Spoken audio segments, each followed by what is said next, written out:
News with Eris Stewart. Good morning, Eris. Good morning, Sophie. The headlines. Mauritius steps up renewable energy transition with new sustainable energy law. Artificial intelligence to be integrated into public tertiary education. Foreign investment rises, but sectoral disparities remain. Agricultural assays to shape roadmap for food security. India marks 77 years as a republic with major celebrations. In world news, US immigration crackdown sparks outrage after second fatal shooting. And in sports news, Noémie Alphonse sets new African record in Sydney. Mauritius is accelerating its transition towards renewable energy to avoid power shortages during peak evening demand. Storage solutions and clean energy are now seen as priorities rather than options. To support the shift, the Mauritius Renewable Energy Agency, Marina, has announced the imminent introduction of a sustainable energy law aimed at clarifying responsibilities and securing the country's energy transition. Speaking on the occasion of World Clean Energy Day, Marina's president, Dr. Khalil Elahi, highlighted the progress achieved so far and confirmed that the 2026-2030 Strategic Energy Plan is expected to be presented to Cabinet soon. The agency is also exploring innovative technologies, including the potential use of wave and ocean current energy, while stressing the growing role of the private sector in contributing to the national grid. Authorities continue to urge the public to avoid energy waste and adopt responsible consumption habits as Mauritius works towards a more sustainable and resilient energy future. And moving to education now, as artificial intelligence becomes increasingly embedded in all sectors of society, it is also reshaping the higher education landscape. AI will be included in academic curricula from February across all public tertiary institutions. The objective is to provide graduates with a basic understanding of artificial intelligence.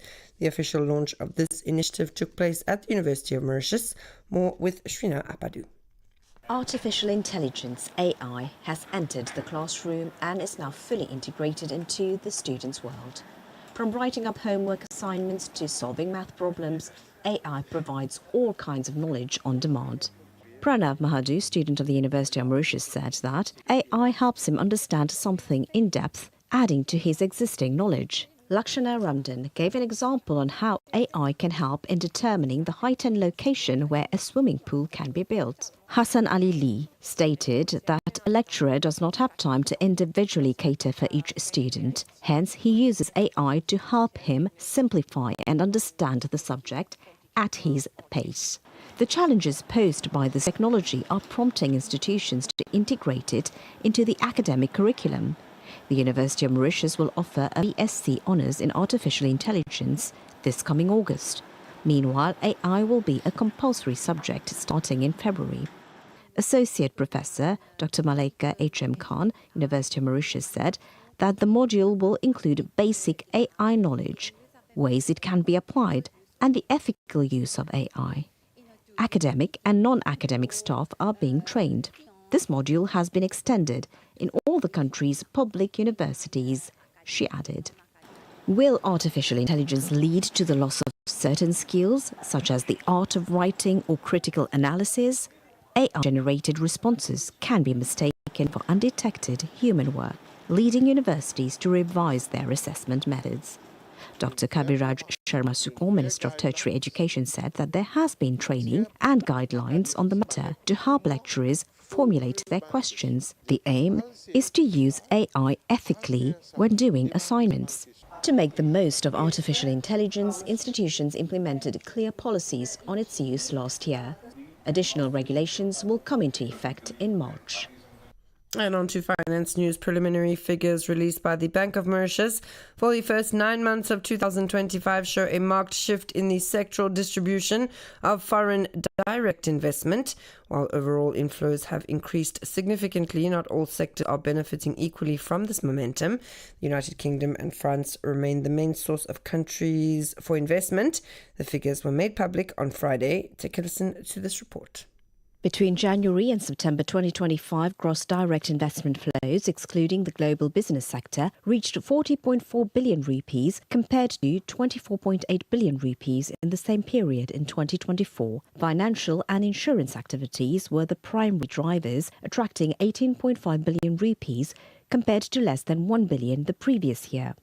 Real estate activities also remained very attractive, totaling 15.7 billion rupees, mainly through IRS, RES and smart city projects. Dans le secteur de l'immobilier, c'est According to economist Manisha Dukoni, conversely, several key sectors experienced a significant decline, particularly investment in manufacturing as well as in the accommodation and food services sectors, which benefited from significant inflows in 2024, saw a marked decline in 2025. While sectoral concentration can pose a risk to economic diversification and job creation, it is believed that new sectors should attract more investment in the coming months if conditions improve. At a time when the Mauritian economy is trying to strengthen its resilience and diversification, the evolution of foreign direct investment raises the question of the balance between financial attractiveness and the development of sectors that create more jobs. Food security, price stabilization, improved nutritional quality, reduced reliance on imports, employment creation and opportunities for youth and small producers remain key national concerns in agricultural policy. The Agricultural Assize is scheduled to take place over 2 days, are expected to deliver concrete proposals and define a roadmap towards a more sustainable and innovative agricultural sector. More details in this report by Shailin Yaban, voiced over by Anjali Siratan-Pulchan. Organised by the relevant ministry, the National Forum will bring together ministers, researchers, farmers and NGOs around the theme Smart Agriculture for a Resilient Mauritius. Several preliminary consultations have already been conducted since September to gather proposals and ideas for the development of a national food security program. The initiative aims to promote sustainable agricultural practices, encourage innovation and inclusion, and reduce dependence on food imports, which currently stand at 65 billion rupees per year. Key discussions will focus on the adoption of efficient irrigation technologies, climate-resilient crops, soil regeneration, the strengthening of value chains, and greater youth engagement. These recommendations will form the basis of the 2026-2030 National Food Security Programme with a direct impact on the entire population. And in other news, it's a landmark day for the world's largest democracy as India celebrates the 77th anniversary of the Republic. On 26 January 1950, the Indian Constitution came into force. To mark the occasion, a major parade is being held along Kartavya Path in New Delhi, showcasing India's political and military strength as well as its diplomatic ties. This year's celebrations include the presence of European Commission President and European Council President. The event is held under the theme marking 150 years of the national song, a symbol of unity and freedom. And it's 9:08. We're listening to RM1 where we move to international news. Former US Presidents Barack Obama and Bill Clinton have urged Americans to stand up for democratic values following a second fatal shooting involving immigration agents in Minneapolis. The incident has intensified pressure on the Trump administration over its immigration crackdown. The latest case involved Alex Pretty, a 37-year-old intensive care nurse who was shot dead during an encounter with federal agents. Video footage circulating online contradicts official claims that he posed a threat, showing that he did not draw a weapon before being shot. President Trump has blamed Democratic-led local authorities, accusing them of refusing to cooperate with immigration enforcement.